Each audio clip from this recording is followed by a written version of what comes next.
Okay, this video is about Jonah, and ever since I had these visions from God, my thinking has changed, and how I read the Bible now is in a completely different way, and I read it in electromagnetic and electrical terms, which has opened up the whole Bible. I've also discovered I'm able to, you can believe it or not, but it doesn't matter, but I'm able to distinguish parts of the Bible that are all mixed up or completely out of context. And Jonah, I'm glad to say, is completely out of context. The Bible seems to be written as men telling the story, and then they get taken over by divine inspiration, and God gives them something to write, and then they go back to themselves, and then God intervenes, and then so the Bible seems to be written as men's. Then right slap in the middle there'll be Jesus talking, but it's supposed to be the person that is talking. It's kind of bizarre that I can do this now. And I just went through Jonah a little while back, and again, been meaning to do this, but too many ideas. This is the story of Jonah. Now what I'm going to do is I'm going to change the name of Jonah to Jesus, from when he's in the belly of the whale, as they say, or the fish, or personally I don't know about the fish or whatever, but I know his experience inside the whale is nothing to do with a whale. It is Jesus after he died, and what happened to his soul, which is our electrical being. The electricity inside us runs this body, and thoughts are electrical and electromagnetic. So our soul, as it were, is energy. It is electrical, electromagnetic. And the story of Jonah cries out about the experience of Jesus in sheol, which is where he said he was sent. He went down to the land of the dead, which, by how I now interpret the Bible of electrical occurrences, is all the power is at the center of an atom or the planet or whatever. So the magnetic field around our planet, all the energy passes through the middle. It all gets pulled in to the center of the earth. It has to. That's how the electromagnetic fields work. All the energy is spinning in a torus, going through the middle of the earth, turning it.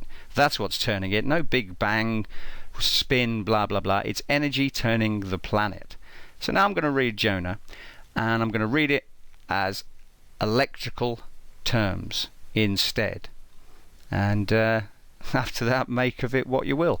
Now I've got a picture up here. I've just put waves and breakers up there because in a waveform, DNA double helix energy waveform, you have the waves, which are obviously the up and down parts, but you also have your breakers, which are the supporting bars, which are in existence, but when more energy is funneled in, more of these supporting funnel energy rungs spring into existence and support the wave. And I can prove that by showing a water wave. So this is your classic wave, and as you can see on screen, you've got the actual wave rolling over. But if you look inside that wave, you will see arced structures. This is where these invisible energy lines are meeting the wave, and you can see them in lines. They run perpendicular to the actual wave. So there's the proof for that. Believe it or not, doesn't really bother me. I know it's absolutely true. You have a revolving wave with supporting structures, otherwise it wouldn't roll. It would just flatten. So back to Jonah. So I'm going to start reading, and then I'm going to intervene at the points where I say there's something odd that doesn't match the story that preceded it, and then throw in an electrical connection. And for anybody interested, that's a bacon page finder that my son bought me for Christmas. I love bacon. I'm so glad that the God of the Christian Bible said we could eat anything, because bacon, oh, it's tasty. Anyway, back to Jonah. Okay, so I'm going to start reading and then stop at the points. Out of my distress I called out to God, and he proceeded to answer me. Out of the belly of sheol I cried for help. There we are right there. Sheol is the land of the dead. It has got nothing to do with the sea. Out of the belly of sheol I cried for help. You heard my voice. When you threw me to the depths, into the heart of the open sea, then a very river encircled me. Now if we take that as living water, which in the Bible states that it gives everlasting life and life to everything it touches, So you're into the water, then the very river encircled me. Now there's no, I suppose there is underground rivers, but that's not what's happening here, because he's inside a fish. How could a very river encircle him? Whereas an electrical bolt is a double helix spiral, and that would encircle you. All your breakers and all your waves, over me they passed on. And as I just showed, an energy wave has breakers and waves. And as for me, I said, I have been driven away from in front of your eyes. How shall I gaze again upon your holy temple? When did Jonah ever gaze upon God's holy temple? Never. So this is Jesus talking. How shall I gaze again upon your holy temple?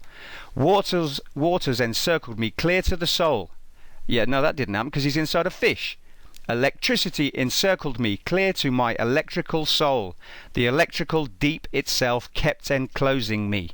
Because as you get closer into the centre of the planet, there is more EM forces and you will get squeezed and squeezed. Weeds were wound around my head. Electrical tendrils. To the bottom of the mountains I went down. No, Jonah went to the bottom of the sea. Jesus went to the bottom of the mountains, which are contained pretty much at the centre of the planet. As for the earth, its bars were upon me for time indefinite. And there we go. We all know that we have an electromagnetic field bands around this planet. As for the earth, its bars were upon me for time indefinite. So being inside an energy jail cell seems to last for quite some time. But out of the pit you proceeded to bring up my life. O God, my God. What pit? He's supposed to be in a fish in the sea, unless, of course, he's caught in the electrical pit, the electrical well in the centre of the planet. But out of the pit you proceeded to bring up my life, O God, my God, when my soul fainted away from within me, as in his soul, his power went out. God was the one whom I remembered. Then my prayer came into you, into your holy temple. And as we saw a little while ago, how will I gaze again upon your holy temple? So this is Jesus. Then my prayer came into you, into your holy temple. As for those who are observing the idols of untruth, they leave their own loving kindness. But as for me, with the voice of thanksgiving I will sacrifice to you. And right there, Jesus is the thanksgiving offering. He is giving his life with thanks. But as for me, with the voice of thanksgiving, I will sacrifice to you. And Jesus always said, God wants you to thank him in all things, good and bad. So there you go. That is Jonah, who is explained there, Jesus, and what happens to the soul when it is pulled from your body, apparently. You will get caught up with all the other EM forces. And according to Jesus here, you'll feel it. Fear is the beginning of wisdom. My name is Lee, and I'm a Christian.